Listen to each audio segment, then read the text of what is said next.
O escritor Marcelo Ferreira, mais conhecido pelo pseudônimo Daniel Marçal, foi encontrado sem vida na noite de domingo, em Barueri, São Paulo. Ele tinha 57 anos e, segundo o BO, o corpo foi localizado pela Guarda Municipal por volta das 18 horas e 26 minutos. Os guardas encontraram o corpo de Daniel ao lado do seu carro, perto de uma árvore. Daniel foi encontrado com um ferimento na cabeça. A rua pertence a uma área residencial em uma região conhecida como Aldeia da Serra, onde há casas de alto padrão. A comunicação sobre a ocorrência do corpo encontrado foi feita pela Guarda Civil às 21 horas e 26 minutos, e então os policiais foram até o local, isolando ele. O caso se tornou rapidamente comentado pelo grande público que vinha acompanhando Mastral em sua mudança de vida. Ele já foi um dos convidados de um dos projetos daqui, o Cometa Podcast, e então, antes de tudo, deixamos nossas condolências à família. No vídeo de hoje, iremos falar sobre o falecimento de Daniel Mastral. E aí pessoal, beleza? Meu nome é Bruno Fabio, esse daqui é o Planeta Novo. Hoje a gente vai trazer um vídeo sobre o falecimento do Daniel Mastral. Ele que foi um cara que inclusive a gente chegou a conhecer em um único dia, né? Foi o dia que a gente teve a oportunidade de conversar com ele.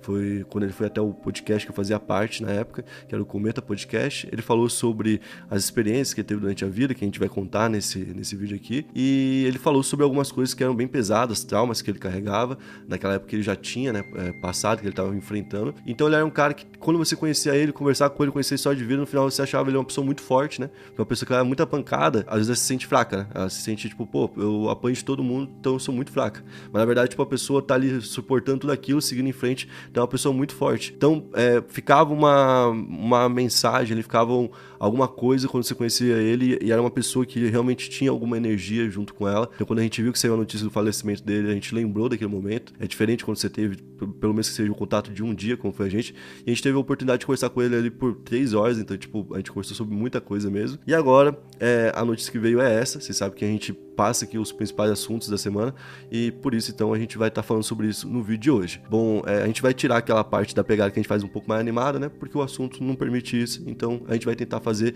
o mais dentro possível do padrão jornalístico, de deixar realmente só passar pelo filtro aquilo que for notícia, né. A Polícia Civil apreendeu 5 objetos, local onde ele foi visto por último, onde tem a última imagem dele em vida, né, e esses objetos são relacionados ao óbito. Uma pochete com conteúdo desconhecido, que ainda não foi revelado, um revólver Taurus calibre .357, que segundo a polícia foi descrito em bom estado de uso, e isso tem até a ver com o que o amigo dele falou sobre, né, falou que o Daniel estava se sentindo ameaçado nos últimos tempos e estava treinando tiro e tudo mais, então fazia sentido, por exemplo, ele estar treinando tiro, ter comprado uma arma recentemente, por isso a arma está em ótimo estado. 10 projéteis que foram retirados da arma, sendo 9 intactos e 1 deflagrado, então só um que realmente foi utilizado, né, o carro do Daniel, que é um Tigo modelo 2020, e um celular que também era dele. O caso foi registrado com mas está sendo muito contestado por um amigo de Daniel, que é Vic Vanilha. O Vic se apresenta como um empresário e teólogo nas redes sociais e inclusive recebeu uma mensagem de Daniel um dia antes do ocorrido. A mensagem fala o seguinte: boa tarde, gafanhoto. Como estou criando perfis meus no TikTok,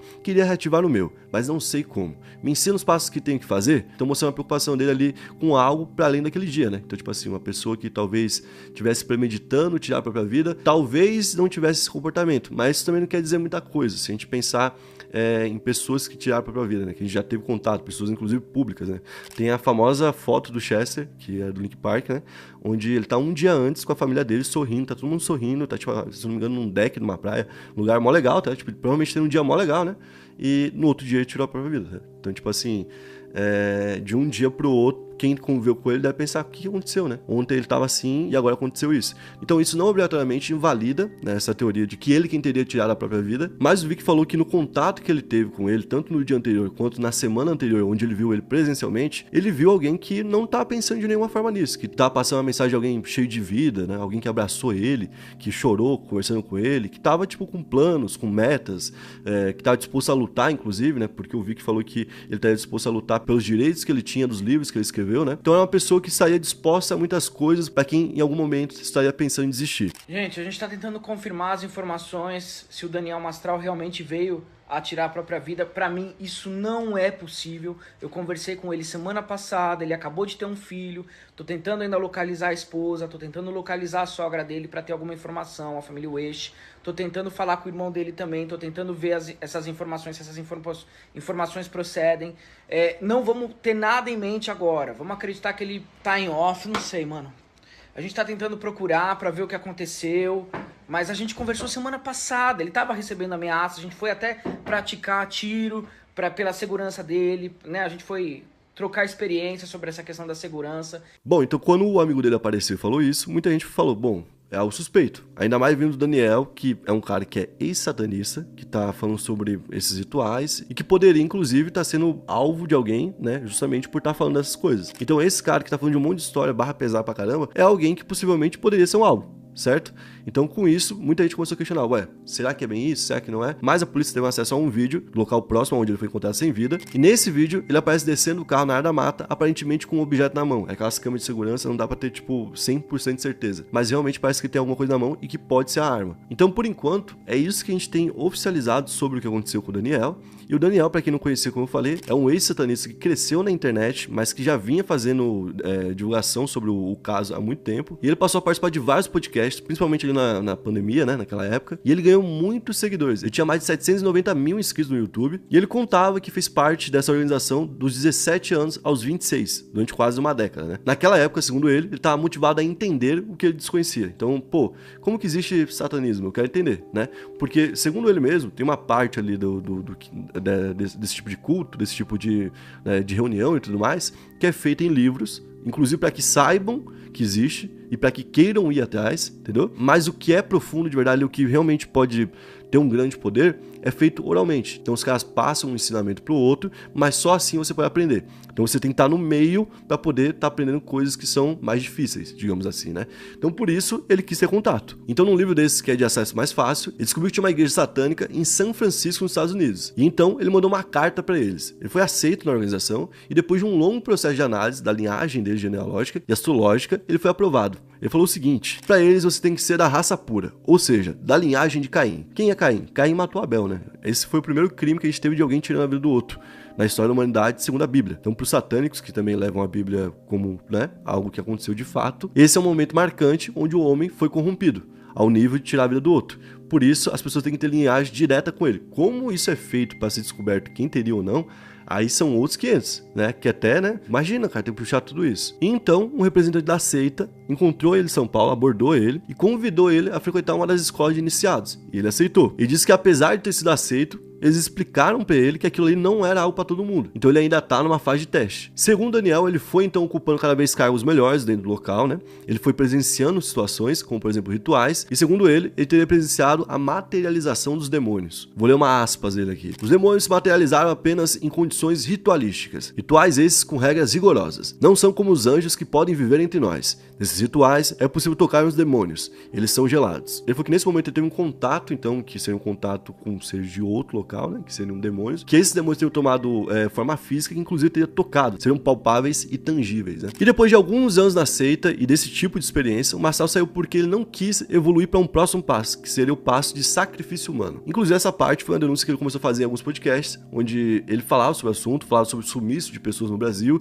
que poderia estar ligado com isso, em pessoas que precisam de alguém para poder fazer um sacrifício, e por conta disso, muita gente desconfiou que talvez, por ele estar denunciando, ele poderia ter sofrido algo, né? Então, isso inclusive antes do vídeo que a gente apresentou aqui, que a polícia mostrou. Bom, foi depois de sair que ele escreveu uma trilogia de livros chamada Filho do Fogo, contando a experiência que ele teve por lá. O primeiro livro foi lançado em 1999, então realmente fazia um bom tempo que ele estava nesse trabalho. E então o Daniel se converteu ao cristianismo e começou a fazer palestras sobre espiritualidade e ocultismo. Ao todo ele escreveu 14 livros e inclusive, agora que ele faleceu, tem uma outra disputa em aberto, que é de quem vai ficar com os direitos desses livros que venderam muito. Alguns dos livros que ele escreveu, inclusive, foram escritos não só por ele, mas também com a Isabela Mastral, que foi a primeira esposa dele. A Isabela Mastral acabou falecendo de um ataque cardíaco em 2021. Os dois tiveram um filho juntos, que foi o Micael, que também faleceu em 2018 com apenas 15 anos. Micael tinha depressão e acabou tirando a própria vida se posicionando em uma linha de trem. O Daniel contou nos podcasts que naquele dia ele acordou e viu o filho sair de casa sem nenhum documento e sem o celular. Ele falou que tentou encontrar o menino, não encontraram, então tiveram a ideia de publicar nas redes sociais. Olha, meu filho sumiu, ele é essa pessoa e tal, né? E fizeram um BO de desaparecimento. Horas depois, então, ele foi chamado para um hospital